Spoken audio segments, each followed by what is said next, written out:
It's good. What's say Thursday? Today's Thursday, right? Man, you're doing great, man. You're doing great. Got my first sign of sun today a little while ago.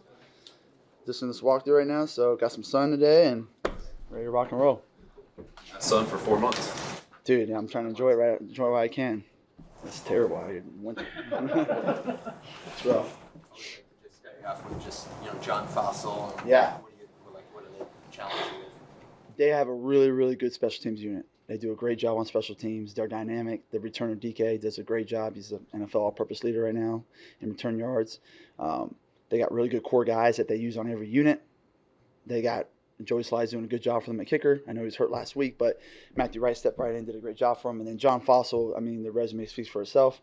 He's done a great job wherever he's been. He's been consistent. He's a culture setter on special teams, and I got a lot of respect for what he does.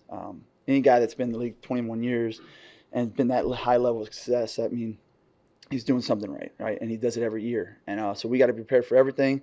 I mean, even Johnny Hecker, right? Johnny Hecker, punter.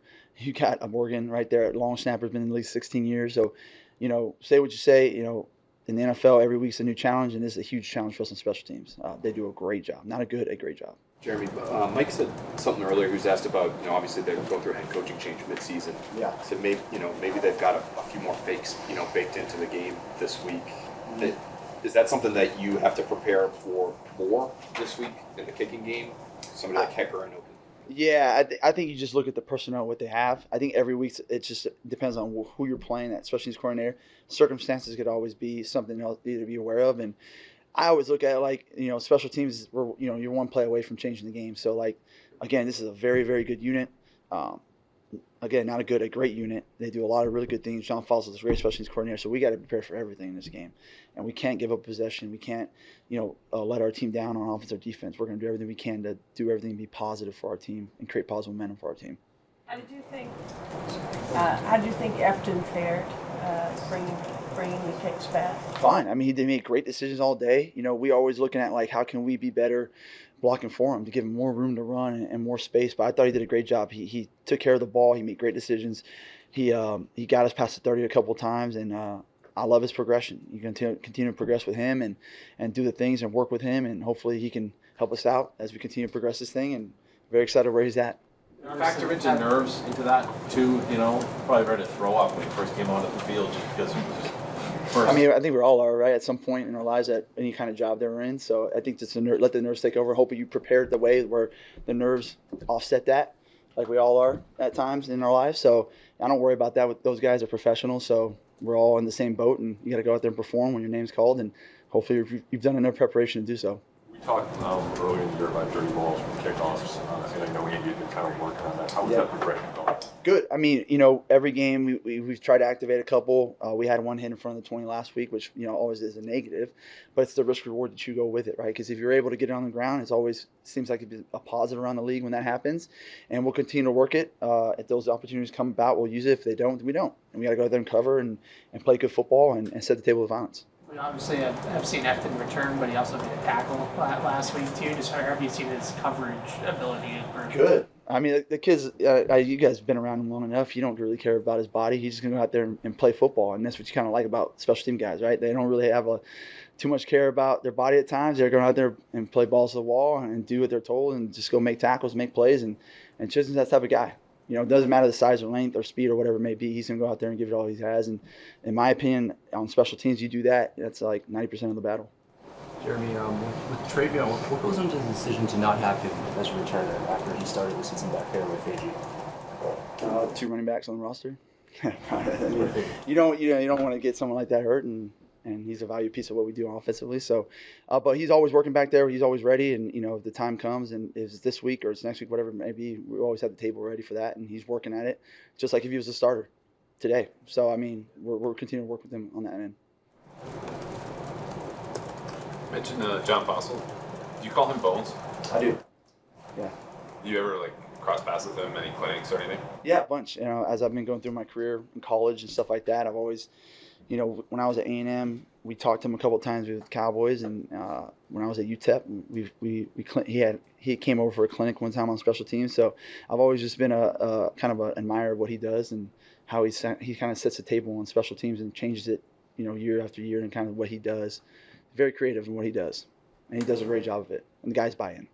Coach Upton said that you really boosted his confidence during the week, just in general for the young guys. When you hear that, what does that mean to you? Good. That means we're doing something right. I think that all starts with our head coach and how he's preparing us for practice. And I think it starts with the guys in the locker room, maintaining confidence in those guys and then them coming out the field and putting the work in. When they put the work in, they prepare. A lot of times those guys feel confident in game day and they feel good, and that's what we're looking to have. Are there any special teams nuggets that you picked up from Mike Vrabel so far that you maybe didn't know before this season? There's a lot. It'd be hard to start somewhere, but I do love the mentality that Vrabel has with setting the table with violence. Like that's kind of one of our leading things that we do. And if you play with violence on special teams, a lot of good things are going to happen. And you see it around the league every week. Guys that are going out there and it's really effort and finish and violence. And you do those things a lot of times, you're going to have success. It's not some elaborate scheme or anything like that. It's just guys playing hard and playing like Schooler does every rep. Those guys typically have more success. And that's been a major thing I picked up. And he, like I said, he sees the field very well. So there's things he sees that I don't see that he just picks up. And that's why I've said it before. Like if you want to be special teams coordinator tomorrow, he'll be just fine. Has it been tricky to kind of balance that when some of the officiating week to week? Not trying to sit here and blame the officials, but trying to balance that. Hey, it seems like across the map, go longer than the guy with the ball and play with violence and all of that, and then maybe picking up some of these calls. I really don't, I don't get too much into the ref deal, to be honest with you. Like if they call holding, how can we coach it better? If they, call late hit, how can we coach it better? I just look at it that way. I never look at, they're calling more calls or doing more of this. We just got to find ways to see what they're calling and find ways to coach it better so that our players are in good position. And that's kind of how I see it right there. Because if you start looking at the blame game like that, it's just you're just wasting your time. Because they're not going to change for me. So. 6 games into the season now, is there anyone we ask about specific players all the time, but is there anyone that you felt has really stepped up that maybe isn't getting the credit on paper this season? I'm proud of all our guys. I really am. I think a guy who's stepping in as a leader of the group is like Jack Gibbons. I think he's done a phenomenal job for us, just being a guy that I could highly depend on.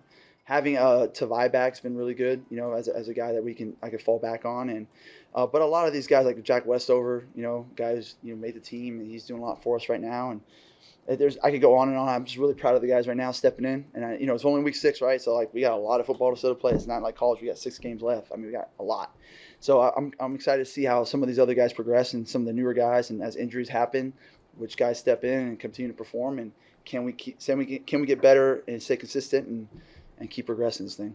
Jeremy, I know you're watching everything that goes on around the league when it comes to the kickoffs and the kick returns. I think Antonio's touchdown return this year is still the only one, and returns in general are way up. So over 700 returns and only 1 touchdown. Is there anything you've seen that's led to teams maybe just getting really good at covering these kicks, or is that just a statistical oddity, or what do you think is happening? I think it's really hard to return the ball. I think when you're 5 yards away from somebody, it sounds good, but your back's to the ball. And if I'm running straight at you right now, I got a lot of space to make a move. Yeah, it sounds like you can block me, but really I'm going to get on your edge. And when I get on your edge, that's where all the penalties happen, pull downs and stacking. So it sounds good. It sounds like you get more return yards, but in reality, it's actually harder to block now. It's a 5-yard block, but it's a lot of space and good athletes with good hands and size and speed. So that's why I think you're not seeing the huge returns like you thought you would. Although you always see something's going to happen because there's only one on defense. You're like, oh my God. But then a guy makes a play. So, but it's hard. It's hard on kickoff return. It really is. I'm very quick. Yeah, I know, but I'd like to think I am. So the basketball team, they thought they were good, right? The media people? Yeah. They thought they were good at that, right? That led out to a good. If we had that kind of back and forth, would the Patriots coaches be as no holds barred? I'm just saying we got guys that played 14 years in the league on our guys' side, so I think it'd be pretty good on our end. It'd be a bloody game. I think that much. Yeah, it'd be a bloody game. Yeah. Time and place. Time and place, exactly. It's kind of a big picture question, but down the road, do you have any aspirations about becoming a head coach one day? I'm always about be where my feet are, and I'm just thankful that I got a job right now. I know how hard it is to have a job in this league, and I'm just grateful to be in this job, and I know it's not even guaranteed for the next 13 weeks. This NFL thing's on a week-to-week basis. And so for me, it's if I have a job right now, I'm happy. And if I have a job next year, I'm happy. But it's never guaranteed. Every year to me is a 1-year contract. And that's how this league works, as we've all seen around the league. So I'm just happy where I'm at. What's Vrabel's energy been like this week? What's his energy been like? Like it always is, man. Intense. And it's 4th and 1 every day. You better be ready to go. You better have your detailed technique fundamentals down. You better have guys with urgency, and you better be yourself. Be urgent. It's 4th and 1 every day, which is a good thing. All right. Thanks, guys. Appreciate it.